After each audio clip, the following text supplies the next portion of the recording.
Well, a warm welcome to today's talk. It's Saturday the 29th of July now. On this channel we feel free to wander into what might be called political areas if it impacts on people's health. And I think you'll see today that what we're talking about, largely related to freedom of speech issues, does. I'm going to start off with Senator Alex Antic, Senator for South Australia, speaking in the Australian Senate. Over to you, Senator. Thank you. Notice the term myocarditis and died suddenly has featured quite a lot. Now, we know that myocarditis and pericarditis are two heart inflammation conditions well associated with the COVID mRNA injections. Even the Therapeutic Goods Association admits that. Yet, despite this well-established fact, the injections were mandated to thousands of Australians, and speaking out about these incursions on freedom got one labelled an anti-vaxxer or a peddler of dangerous misinformation. Now, I've obtained data through Freedom of Information from SA Health in South Australia regarding the number of cardiac presentations per month in South Australian public hospitals since 2018. The data reveals that cardiac-related presentations for 15 to 44-year-olds remain steady at 1,100 per month from January 2018, but drastically spiked in July 2021 through November 2021, peaking at 2,172 per month just as these injections were rolled out. They almost doubled. Then there was another spike in February of this year, right around the time when the boosters were being mandated. These injections are harming and in many instances killing our young people. So what does SA Health have to say about this? Nothing. They continue to roll out the injections. They continue to push the injection narrative. This injection campaign is going to go down as the greatest scandal in medical history, and none of you said a single thing. Well, it's a pity the camera didn't swivel round there. We might have seen some Australian senators somewhat squirming in their seats. The idea that anyone who opposed the narrative was labelled as being some sort of irrational person. The lack of open debate, just incredible. The fact that information even now in Australia is only coming out as a result of freedom of information requests, in that case looking at increased cardiac episodes in young adults, 15 to 44-year-olds. Really quite a few things adding up there that are uncomfortable. The main one being the deafening silence from politicians. Now, I want to move on now and look at a story that's just come out of the United States as well that's quite related here. Now, this is from the Wall Street Journal.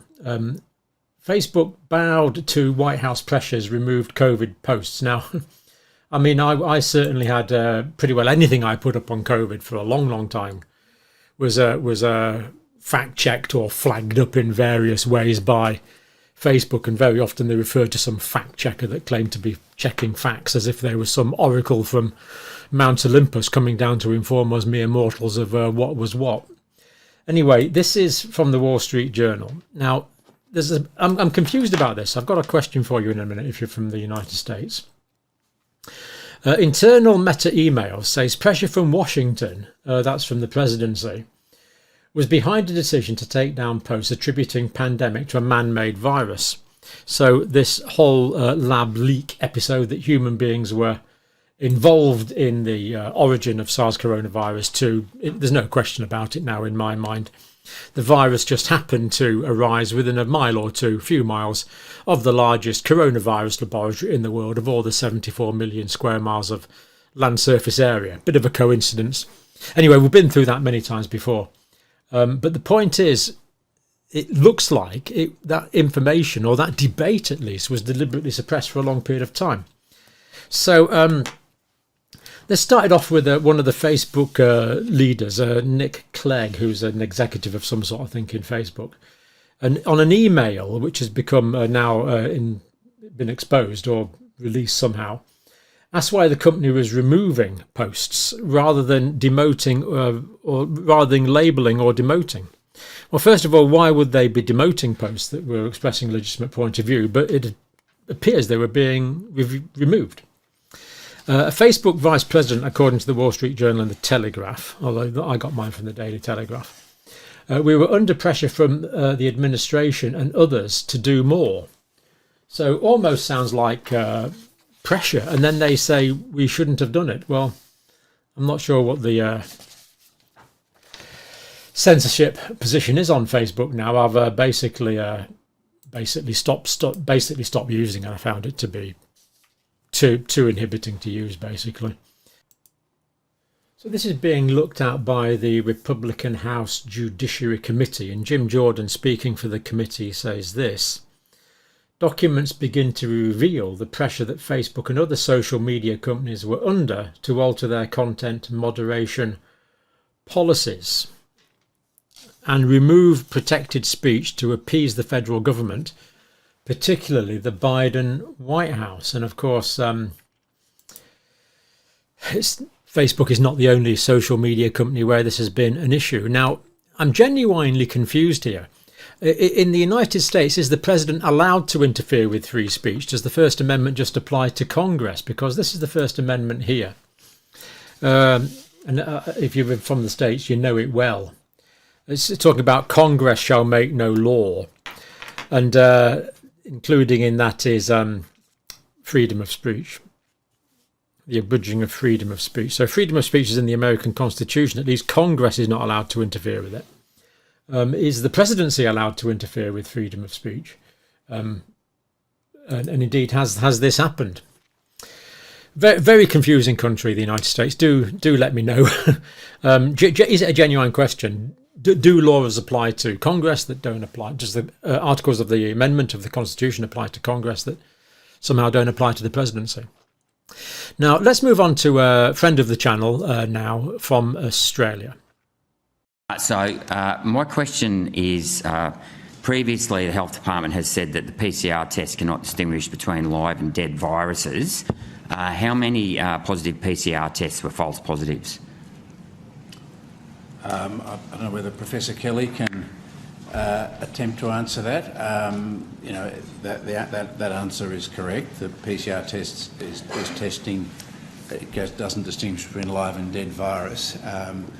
I suspect the false positivity rate for PCR tests is very low, but Professor Kelly, have you got any insight into that? Nothing else to add, really, Brendan. I don't think that's an answer that we could possibly give even on notice. Yeah, this is the diagnostic tool that has been used to shut down a country for almost 2 years, that is used to justify spending hundreds of billions of dollars, and you can't tell me how accurate it is? Well, I think there were some significant studies done earlier in the pandemic that correlated PCR tests against viral culture, and that obviously picked when there was a live virus there. But I think we can go back. The Doherty Institute did a lot of work on this. We can take on notice and provide you evidence of the specificity and sensitivity of the PCR test. And our advice, certainly in the early stage of the pandemic, is that it was highly specific and highly sensitive. But we'll provide on notice. So I'll follow up with another question then. Can you also provide, if you can't tell me, and I would have thought you could, what actual genomic sequence you tested for, which part of the 29 proteins, 1,000 nucleotides each protein, which part of the coronavirus genomic sequence did you use to indicate that someone was positive to COVID, and whether or not that genomic sequence also makes up other coronaviruses?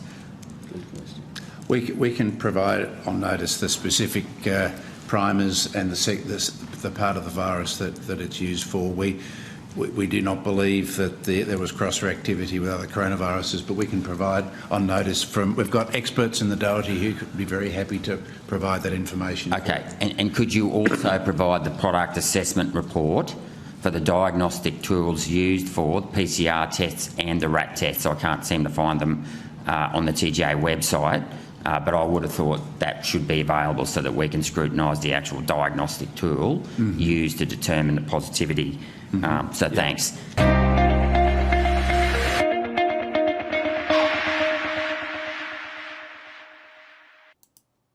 Well, of course, that was Senator Gerard Rennick from Australia, who we've had on the channel a couple of times, asking really simple questions, but really quite profound questions, which I really couldn't resist playing that clip. So the officials there suspecting the false positive was low, but the boffin that they had on tap didn't seem to know, which some might find it a bit concerning. These fundamental questions, they didn't seem to have answers to them. Now, questions there are often taken on notice. That means don't know, mate, I'll go away and find out for you and get back to you. But I was talking to Senator Rennick last week, and he said that things that had been taken on notice, he had simply not got any information back. So it looks like in Australia, if you don't want to answer a question, you just say, I'll take that on notice, then you can not answer the question. But simple questions there about false positives, dead virus showing up as positive, of course, which it does, cross-reactivity, very simple. So a few things. We wonder why people become cynical about this. You know, we're just not told the full story.